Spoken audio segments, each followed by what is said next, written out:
મેંદરડાનો વિકાસ નહીં થાય એવા આરોપો અરવિંદ લાડાણીએ લગાવ્યા હતા। ધારાસભ્ય પાર્ટીને લઈને વિરુદ્ધ કામ કરે છે આવી વાત એ હરેશ ઠુમરે કરી છે તો ઇન્ચાર્જ તાલુકા વિકાસ અધિકારી રાજેન્દ્ર ઠાકોરે પણ ખુલાસો કર્યો છે। જૂનાગઢ ભાજપમાં આંતરિક વિખવાદ અને જૂથવાદ જોવા મળી રહ્યો છે કે અગાઉના ટીડીઓએ શું ભ્રષ્ટાચાર કર્યો છે, તાલુકા પંચાયતના પ્રમુખે તેમની ઉપર શું આરોપો લગાવ્યા છે, આ તમામ બાબતે મને કોઈ જાણ નથી। એજન્ડા બહાર બંધ રખાયો નથી, એમાં જે સદસ્યો જે હોય આમંત્રિત સદસ્યો એના જે મેમ્બર્સ છે એ ખુદ સામેથી જાણ કરેલી હતી કે પોતે ઉપસ્થિત થઈ શકે તેમ નથી, તો અનિવાર્ય કારણોસર જો એને મિટિંગ બંધ રાખેલી છે।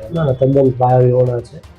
બંને જિલ્લા સદસ્ય અને ધારાસભ્ય બંને પણ વ્યવસ્થિત રીતે મારી જોડે વાત કરેલી છે અને એ પોતે ઉપસ્થિત ન રહી શકવાનું મને જણાવેલા। મને આ બેઠકથી દૂર રહેવા માટે ધારાસભ્યશ્રીએ નીચે સૂચના આપેલી છે। આ આયોજનનો હું સભ્ય હોય અને મારે પણ મારા મત વિસ્તારમાં કામો સૂચવવાના હોય પણ ત્યારે ધારાસભ્યશ્રીએ પ્રમુખશ્રીને એવું કીધું હોય છે કે હરેશ ઠુમરને જિલ્લા પંચાયતના સભ્યને કોઈ પણ પ્રકારની એના વિસ્તારની ગ્રાન્ટ કે એના કામો લેવાના નથી। હું તને સૂચના આપું છું કે એ કે એમ કરવાનું નથી અને એ બેઠકમાં મને બાકાત રાખેલો છે। મને દુઃખની વાત છે કે ધારાસભ્યશ્રી તાલુકા પંચાયતના પ્રમુખ હજુ સુધી તમે અમારી ચેનલને સબસ્ક્રાઇબ નથી કરી તો અત્યારે જ ન્યૂઝરૂમ ગુજરાતને સબસ્ક્રાઇબ કરો, ફેસબુક અને ઇન્સ્ટાગ્રામ પર ફોલો કરો।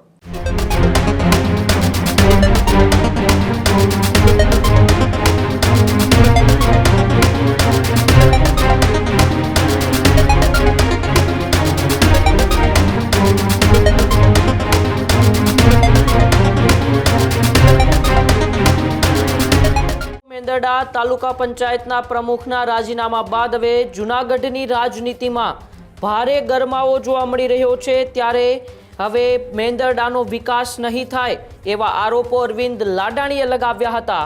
ત્યારે જિલ્લા પંચાયતના પ્રમુખ હરેશ ઠુમરે વળતો પ્રહાર કર્યો છે। ધારાસભ્ય પાર્ટીને લઈને વિરુદ્ધ કામ કરે છે આવી વાત એ હરેશ ઠુમરે કરી છે। હરેશ ઠુમરે ધારાસભ્ય સામે રોષ ઠાલવ્યો છે તો ઇન્ચાર્જ તાલુકા વિકાસ અધિકારી રાજેન્દ્ર ઠાકોરે પણ ખુલાસો કર્યો છે। મારી નિમણૂકને માત્ર 5 દિવસ થયા, અગાઉના ભ્રષ્ટાચારની મને જાણ નથી આવી વાત ટીડીઓએ કરી છે। ત્યારે હવે સ્થાનિક સ્વરાજની ચૂંટણી પહેલા એ જૂનાગઢ ભાજપમાં આંતરિક વિખવાદ અને જૂથવાદ જોવા મળી રહ્યો છે। 2 દિવસ પહેલા એ તાલુકા પંચાયતની ટર્મ પૂરી થાય તેની 3 દિવસ પહેલા જ એ જય કિશન માકડિયા છે રાજીનામું આપે છે પોતાના પ્રમુખ પદ ઉપરથી। ત્યારબાદ પોતે અનુસૂચિત જાતિના હોવાથી એ જાતિવાદ અને ભેદભાવ રાખતો હોવાનો આક્ષેપ ટીડીઓ પર થાય છે, ભ્રષ્ટાચારનો આક્ષેપ થાય છે। ત્યારબાદ હરેશ ઠુમર જેઓ જૂનાગઢ જિલ્લા પંચાયતના પ્રમુખ છે અને માણાવદરના ધારાસભ્ય અરવિંદ લાડાણીના એક કોલ્ડ વોરને લીધે મેંદરડાનો વિકાસ રૂંધાયો છે એવા પણ આરોપો લગાવવામાં આવે છે। ત્યારે અરવિંદ લાડાણી પણ મેંદરડાનો વિકાસ નહીં થાય આવી વાત કરે છે અને તેમને વળતો પ્રહાર હવે જૂનાગઢ જિલ્લા પંચાયતના પ્રમુખ હરેશ ઠુમરે આપ્યો છે। અને સાથે સાથે ઇન્ચાર્જ ટીડીઓ રાજેન્દ્ર ઠાકોરે પણ વાત કરી છે કે મારી નિમણૂક 5 દિવસ પહેલા જ થઈ છે, અગાઉના ભ્રષ્ટાચારની મને કોઈ જાણ નથી કે અગાઉના ટીડીઓએ શું ભ્રષ્ટાચાર કર્યો છે, તાલુકા પંચાયતના પ્રમુખે તેમની ઉપર શું આરોપો લગાવ્યા છે, આ તમામ બાબતે મને કોઈ જાણ નથી। પરંતુ હવે સ્થાનિક સ્વરાજની ચૂંટણી પહેલા જે પ્રકારે જૂનાગઢ ભાજપમાં એ વિખવાદ જોવા મળ્યો છે તેને લઈને હવે જૂનાગઢ જિલ્લા ભાજપને જે આવનારી સ્થાનિક સ્વરાજની ચૂંટણીમાં પરિણામો આવશે તેમાં ક્યાંક ને ક્યાંક જરૂરથી નુકસાન થશે એવી અત્યારે એ દ્રશ્યો સામે આવી રહ્યા છે। પરંતુ આ પહેલા એ અરવિંદ લાડાણી અને જય કિશન માકડિયાના આરોપોનો વળતો જવાબ આપતા જૂનાગઢ જિલ્લા પંચાયતના પ્રમુખ હરેશ ઠુમર અને ઇન્ચાર્જ તાલુકા વિકાસ અધિકારી મેંદરડાના જેવો છે રાજેન્દ્ર ઠાકોર તે બંને શું કહ્યું આપણે બંનેને સાંભળીએ। ખાસ કરીને તાલુકા પંચાયત પ્રમુખ જયેશ કિશનભાઈ આક્ષેપ કર્યા છે કે મેંદરડા તાલુકામાં પંચાયતમાં મોટાપાયે ભ્રષ્ટાચાર ચાલી રહ્યો છે, ટીડીઓ અને કર્મચારીઓ દ્વારા જે પૈસા માંગવામાં આવી રહ્યા છે, શું કહેશો? આ બાબત તદ્દન પાયાવિહોણી છે અને હું અહીંયા 1 અઠવાડિયાથી ચાર્જમાં છું અને જે પણ વહીવટ થોડા ઘણા અંશે જે અટકાયેલો હતો એને અમે ફ્લોમાં લાવવાની પૂરી કોશિશ કરી રહ્યા છીએ અને જે બાંધકામના કામો પણ જે અટકેલા હતા એને પણ અમે ધીરે ધીરે શરૂ કરાયા છે અને એમાં પણ હવે પ્રગતિ આવી રહી છે। સર, ખાસ કરીને મીટિંગ બોલાવવા માટેના આયોજન માટેના જે એજન્ડા ફાળવવા માટેની જે વાત હતી, એજન્ડા બહાર પાડવા માટે તમારી સૂચનાથી બંધ કરાવવામાં આવ્યું એનું શું કારણ?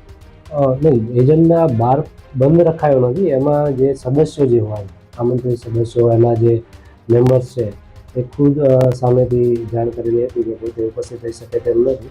તો અનિવાર્ય કારણોસર જો એને મિટિંગ બંધ રાખેલી છે. અને એનું અગાઉ પણ જે મિટિંગો થયેલી હતી એમાં પણ એ લોકોના જે પણ મુદ્દાઓ હતા એની ચર્ચા થયેલી છે. જિલ્લા પંચાયતના પ્રમુખ અને ધારાસભ્ય તમને ટોર્ચર કરતા હોય તો તમે સૂચનાઓ આપતા હોય તમે ગાળો આપતા હોય એવી પણ એક આક્ષેપ કરવામાં આવ્યો છે. ના, તદ્દન પાયાવિહોણા છે. બંને જિલ્લા સદસ્ય અને ધારાસભ્ય બંને પણ વ્યવસ્થિત રીતે મારી જોડે વાત કરેલી છે અને એ પોતે ઉપસ્થિત ન રહી શકવાનું મને જણાવેલ હતું. બાકી બીજો કોઈ પ્રશ્ન નથી. હરેશભાઈ, ખાસ કરીને મેંદરા તાલુકા પંચાયતના પ્રમુખ અને ધારાસભ્ય અરવિંદ લાડાણીની ઓડિયો ક્લિપ વાયરલ થઈ છે અને જિલ્લા તાલુકા પંચાયતના આયોજનના કામને લઈને જે ભાગ બટાઈની વાત આવે છે, શું છે? ખાસ કરીને તો હું જિલ્લા પંચાયતનો સભ્ય છું, એટલે તાલુકા પંચાયતનું વિવેકાધીનનું આયોજન દર વર્ષે કરવાનું હોય છે. અને એમાં આયોજન સમિતિના સભ્ય તરીકે, જિલ્લા પંચાયતના સભ્ય તરીકે હું એ આયોજનમાં બેસતો હોઉં છું. ધારાસભ્ય હોય છે, એક તાલુકા પંચાયતના પ્રમુખ હોય છે, પ્રાંત હોય છે અને ટીડીઓ શ્રી હોય છે. આટલા લોકો બેસીને તાલુકાના 1 કરોડ રૂપિયા કે અંદાજિત જે કંઈ રકમ આવતી હોય સરકારમાંથી એની કામની સૂચવવાની પદ્ધતિ હોય છે કે કયા ગામમાં કયું કામ લેવું, એની બેઠક હોય છે. બેઠકમાં તાલુકા પંચાયતની એ બેઠકમાં મને દૂર રાખવા માટે માન્ય ધારાસભ્ય શ્રી પ્રમુખશ્રીની સૂચના આપે છે. મેં ઓડિયો ક્લિપ સાંભળી છે અને એ મારા પર ધ્યાન પર આ મુદ્દો ત્યારે આવ્યો ત્યારે મેં અમારા જિલ્લા ભાજપના પ્રમુખશ્રીને કીધેલું હતું કે મને આ બેઠકથી દૂર રહેવા માટે ધારાસભ્યશ્રીએ નીચે સૂચના આપેલી છે. આ આયોજનનો હું સભ્ય હોય અને મારે પણ મારા મત વિસ્તારમાં કામો સૂચવવાના હોય, પણ ત્યારે ધારાસભ્યશ્રીએ પ્રમુખશ્રીને એવું કીધું છે કે હરેશ ઠુમરને જિલ્લા પંચાયતના સભ્યને કોઈ પણ પ્રકારની એના વિસ્તારની ગ્રાન્ટ કે એના કામો લેવાના નથી. હું તને સૂચના આપું છું કે એ કે એમ કરવાનું નથી. અને એ બેઠકમાં મને બાકાત રાખેલો છે. અને મારી કંઈ ફરિયાદો હોય તો કઈ રજૂઆતો આવતી હોય તો હું અમારી પદ્ધતિ પાર્ટીની જે હોય એને ફરિયાદ કરતો હોઉં છું.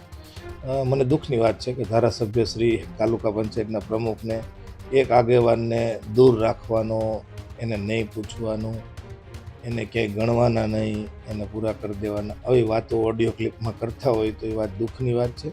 મારા કંઈ જે કંઈ પ્રશ્ન હશે હું પાર્ટી લેવલે પ્રદેશમાં અને મારા જિલ્લા ભાજપના પ્રમુખ મને સાંભળે જ છે, ચંદુભાઈ મકવાણા, હું એને ફરિયાદ કરતો હોઉં છું, એનો નિકાલ આવી જતો હોય છે.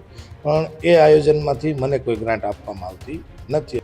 ત્યારે જ ન્યૂઝરૂમ ગુજરાતની યુટ્યુબ ચેનલને સબસ્ક્રાઇબ કરો અને ઇન્સ્ટાગ્રામ અને ફેસબુક પર ફોલો કરો. અપડેટ રહો, સત્યની સાથે રહો.